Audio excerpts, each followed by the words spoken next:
Lat pulldown. So, I like to think about this is, imagine you were about to be shot. That's where my hands are gonna sit. Not gonna go crazy wide, not gonna be in where I'm all crunched up. Chest is gonna be open and wide. So I think lift hands up to 90 degrees, pretty much.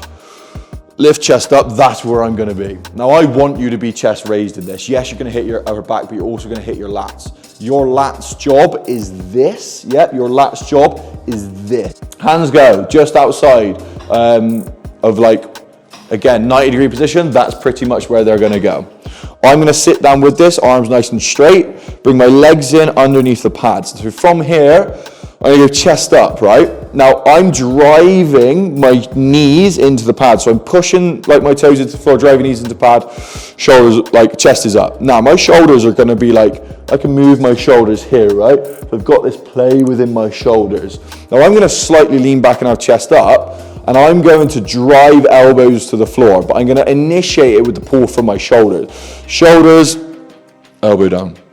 Allow it to stretch me back up, so allow my shoulders to come up, allow my head to kind of come through the gap, slightly rock back, down.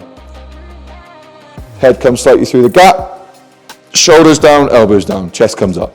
I'm always keeping that big chest. At no point am I doing this.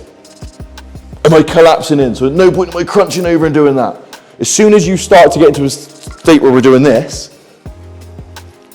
I mean, unless you're practicing for a muscle up, in which case this is the wrong machine to be doing it, probably not a good idea. So, chest goes up. Keep that big chest, even allow my shoulders to go with a big chest. Down. Allow head to come through. Control. Now you can go through this like more fluid motion, where it's a bit quicker, or you can spend a bit more time and be a bit more diligent with your movement.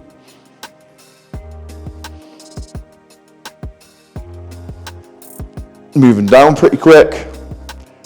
Feel the stretch. 2 to 4 seconds on the way up. Slight pause at the end. 1 second on the way down. Slight pause. That movement right there, is absolutely fine for growing your lats. Like, I can feel my lats. That's weird, isn't it? Don't think that you can't use exercises that have been used for years just because people are trying to come up with fancy exercises to help people to see what's optimal. Optimal is great, but there is no such thing as optimal. Mark says this all the time. The most optimal is suboptimal for loads of different reasons. Like, unless you're a bodybuilder, you don't necessarily need to worry about optimal. Unless you're in the gym 6-7 days a week, you don't need to worry about optimal. You need to think of bang for your buck exercises that work really well. So again, just make sure you follow the kind of like those step-by-steps of setting yourself up and things like that. And just like control the movement, really control it, kind of feel your muscles working. This one's like maybe not necessarily in isolation, like we do a lot of chest work where I'm focusing on the squeeze. You may not be able to focus a lot on your lats moving, on your feeling your lats. So I would just make sure that you're moving correctly. You're allowing the movement to pull you forward, to kind of like stretch you out. You're like orientating your body in a nice way to feel the movement coming down. These things that you may not be able to feel your lats while you're doing it, but Jesus, I can feel them now. So it's just like when you move through these exercises as we go through this, nail the form down, and again, that weight will follow. Thank you so much for watching. My name's Charlie. This is Hack the Body, Hack the Mind. We will see you, not optimally, in the next one.